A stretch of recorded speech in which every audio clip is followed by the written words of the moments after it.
Hello and welcome. We have a really good show. Sit back and relax.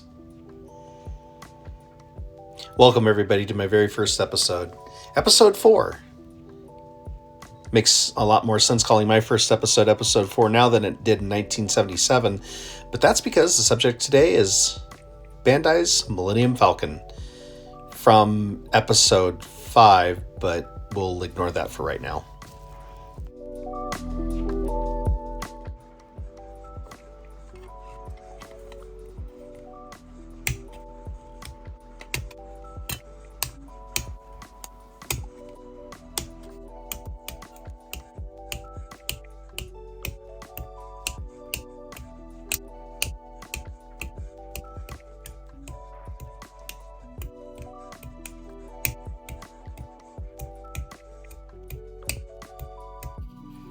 This is Bandai's 1 to 350th scale kit.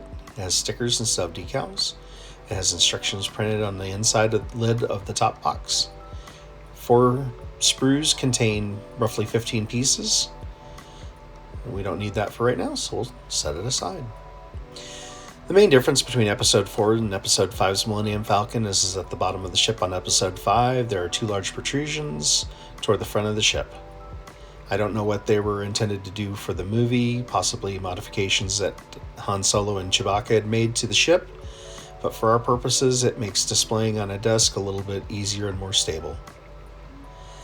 Build-up is a breeze. This kit is intended to be assembled without glue, and so the pieces literally snap into place. There are left and right pieces that have different sprue tabs, so they can only orient to the side that they're designed to fit, and they go in very quickly. This process took me about 30 minutes. This is a very small scale kit. It is a newer kit. It has very sharp details. The definition and the panel lines are very crisp. There's absolutely no flashing on any of the parts that you need to clean up. It basically comes out of the box ready to assemble, which is why this makes a really good kit for young and old alike, people that are not only new to the hobby, but also those that have been around for a while. So this is definitely a kit I recommend to anyone who wants to build this subject. This is intended to be a quick build. You take it out of the box, clean it up, assemble it. Don't even have to paint it, you just put the stickers on. But for our purposes, we are going to paint because we are applying decals. So we're using Tamiya's surface primer, finished in a base white, thin coats, and we'll take it from there.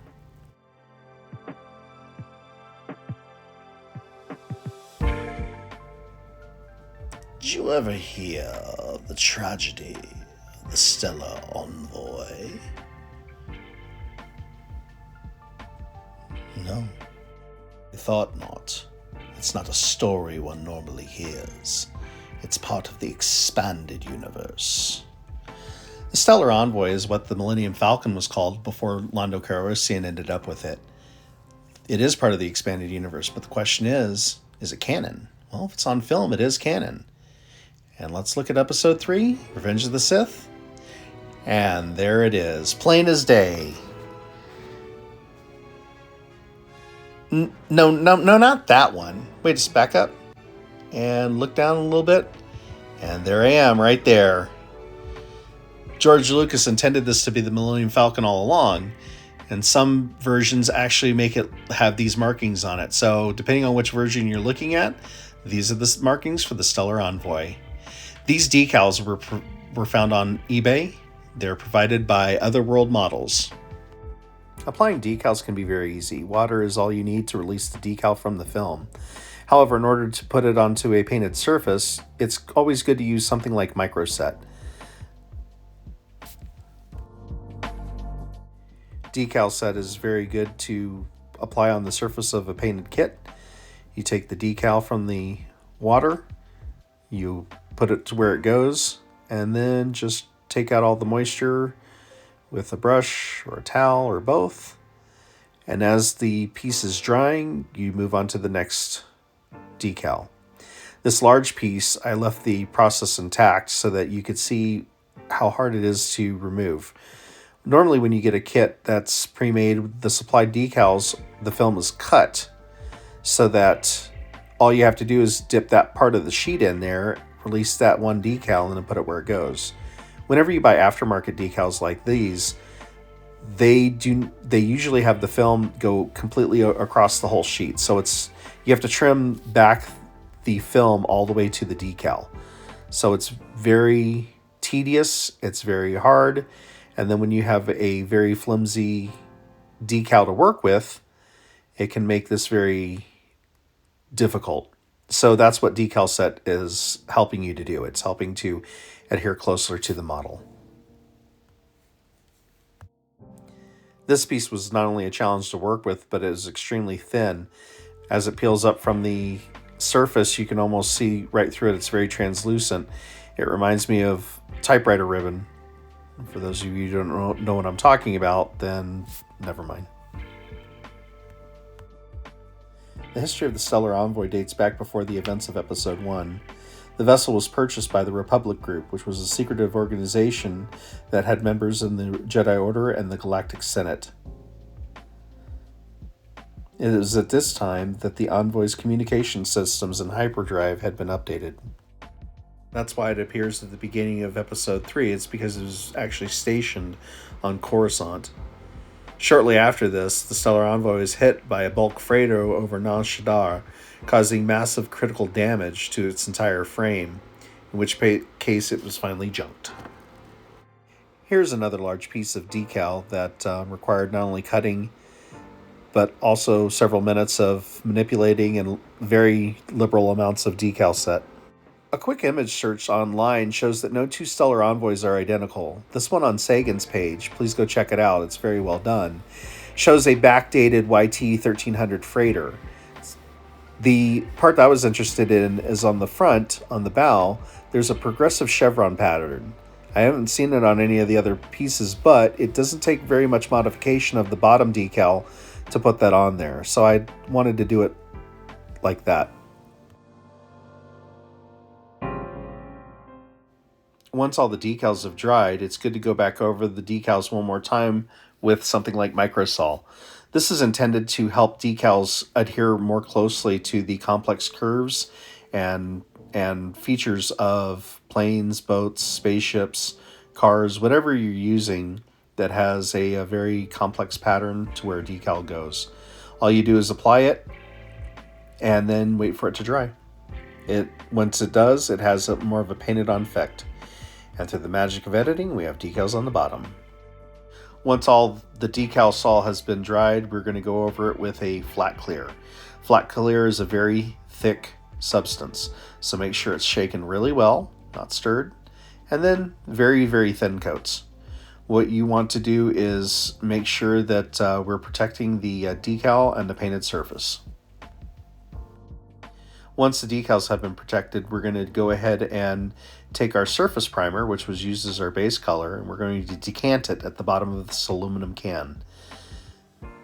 Make sure it's shaken, spray it directly into the bottom of a shallow surface, and all that paint is going to be used, so that's called decanting. After that's done, grab a hobby sponge and dip it into the paint and start putting it over the decals. What this does is creates a chipping effect. It's very commonly used on aircraft and boats, as well as sci-fi models, to make it have a weathered and worn appearance. This is something that you'll see on studio models as well. So this is something that's actually used by people in the industry.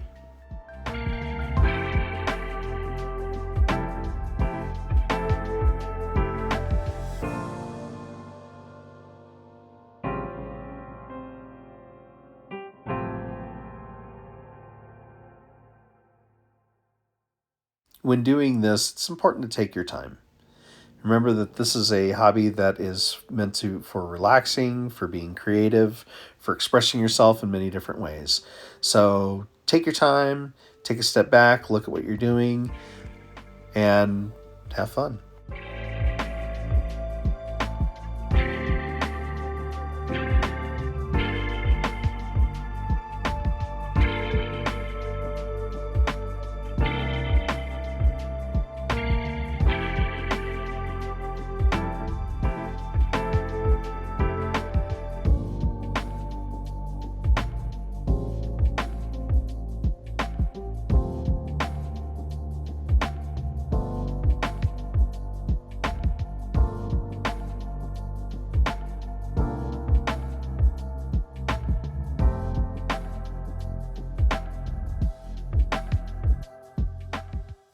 After that is sat and dried, you're going to want to protect that as well. So you're going to want to do another couple small thin coats of clear over it to protect it for the next step.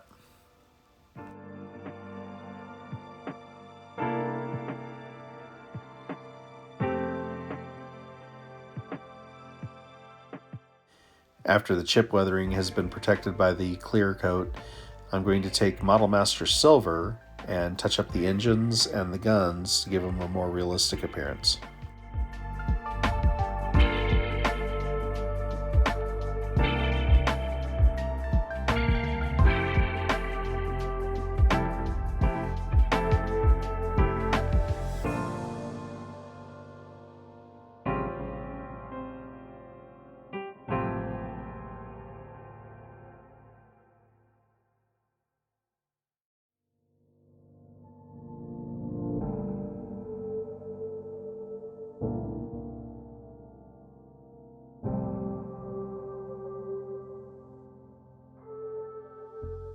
Putting silver on the engine vents gave it a more industrial look. I was really pleased with this step and the outcome.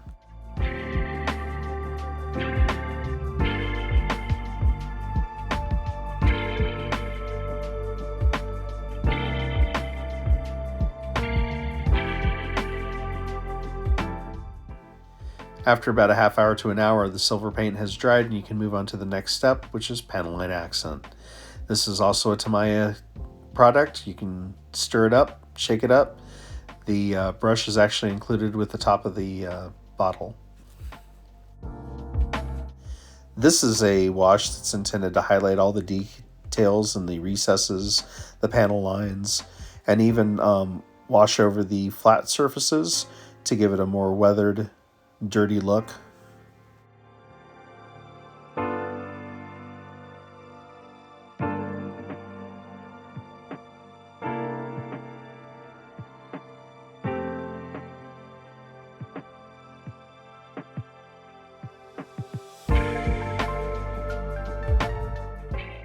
The ships of the Star Wars universe are well known for two remarkable features. The first is what's called the guts on the outside appearance. That's something you can see from the details along the sides of the ship. The second is from the wash that gives it a dirty, grimy, lived-in appearance.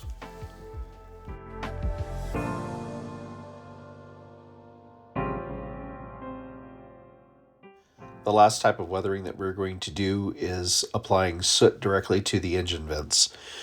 This time we're using Tamiya's Weathermaster kit. It comes with instructions in Japanese, domo arigato, and they're also in English, which is helpful. Basically what this is, it's a makeup kit, including its own little sponge and brush.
The Stellar Envoy, proud to serve the Republic, faithful in action.